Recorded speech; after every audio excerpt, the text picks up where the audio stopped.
I don't know about you, but sometimes as a father to boys on the autism spectrum, I feel like a complete failure. Maybe you felt that way too. If so, this video is for you.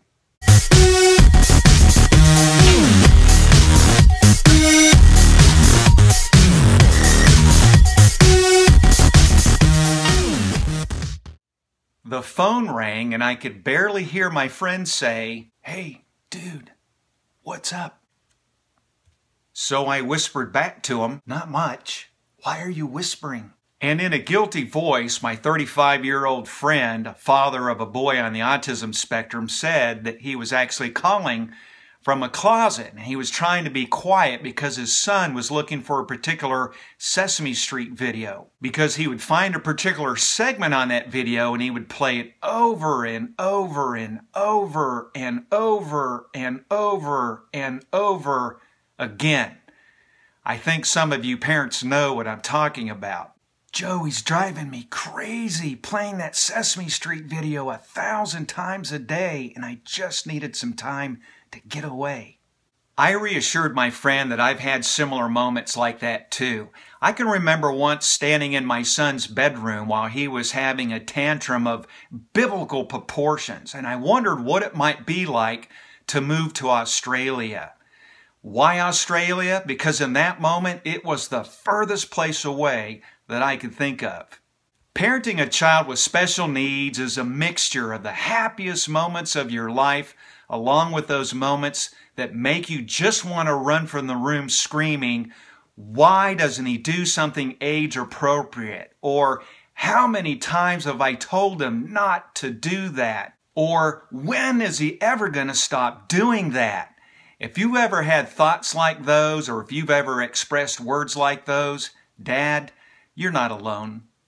I think back to a moment I had one night with my son Jacob, who's on the severe end of the autism spectrum and doesn't spontaneously comment on anything at all.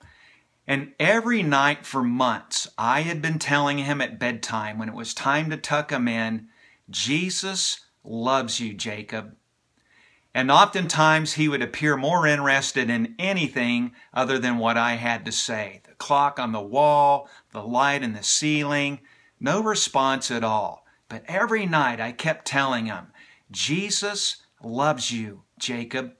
And I waited to hear something, anything, a word, something, and ultimately nothing at all. And then one night it happened.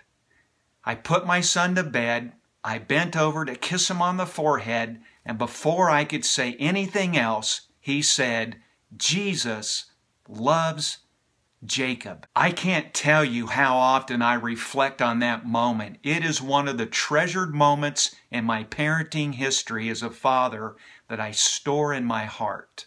There were many times as a weary dad where I just felt like a failure, like nothing that I did mattered.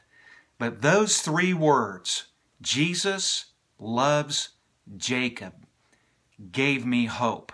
And it made me realize that even though sometimes I don't feel like I'm making a difference at all, I am. And Dad, that's the word that I have for you today.